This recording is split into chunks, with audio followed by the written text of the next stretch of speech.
Écoute-moi. D'abord, je meurs, après je reviens, après tu meurs, après je manque de mourir, après tu reviens, après tu meurs, après je meurs et après je reviens. C'est bon? Bon. Critique en film.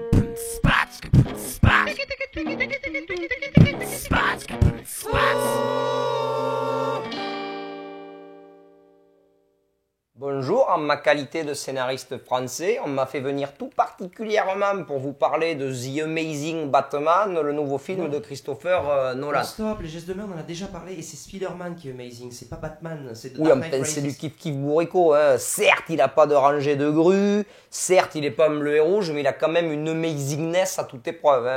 Coupé. Alors ce qu'il faut dire, et c'est sur mes fiches, c'est super-héros réaliste, de la cohérence du Oui, début jusqu'à la peut-être fin. qu'il faut le dire, de toute façon c'est à la mode, mais c'est pas la vérité. Mais attends, un mec qui te casse un mur en deux avec une attelle bionique qu'on ne sait pas d'où elle sort, c'est réaliste ça? En plus de ça, il la réutilisera jamais dans le film, elle sert plus à rien, on ne sait pas pourquoi. Ça lui vient pas l'esprit de la réutiliser. Non, mais aussi c'est parce que c'est le dernier, c'est l'apogée, il veut finir en beauté, Nolan. Oui, Nolan ou Warner Bros. Et d'ailleurs, c'est pas fini en beauté. Par contre, t'as raison, effectivement, c'est parce que c'est le dernier. Enfin, le dernier, on va pas trop s'avancer non plus. Coupé. Where's my Ventus?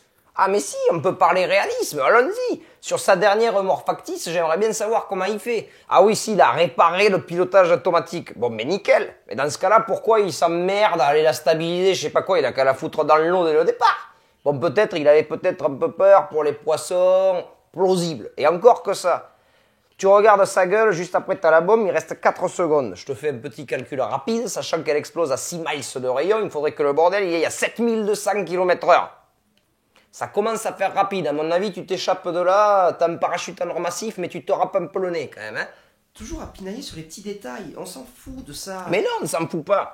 C'est pas aux petits détails que je m'intéresse, c'est aux gros ressorts. Les trucs improbables et inutiles qui permettent à des types de finir vite un scénario pour vendre le max de tickets à des gens qui vont de toute façon plus pour le popcorn que pour le film.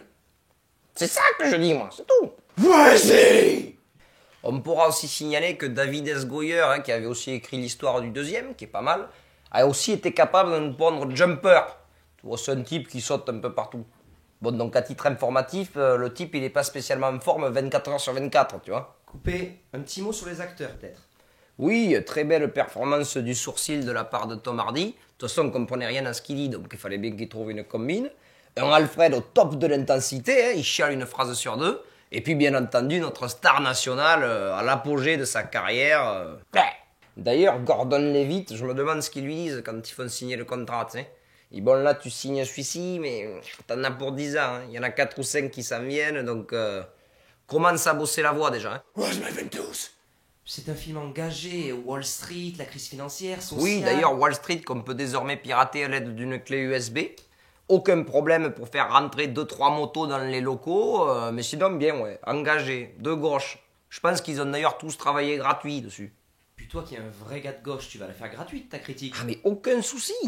Moi, si ce que je viens de dire, c'est ça qu'il y a dans la critique, on y va, hein, go. Non, mais on peut pas dire ça dans la critique, il y a des Ah. fichiers. À moi le chèque, alors. Bonjour, en ma qualité de scénariste français, on m'a fait venir tout particulièrement pour vous parler du dernier film de Christopher Nolan, The Dark Knight Rises.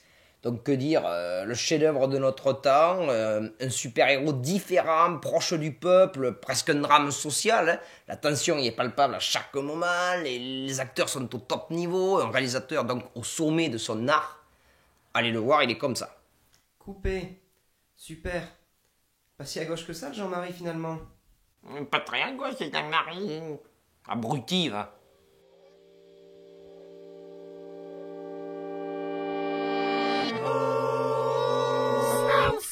Snaps.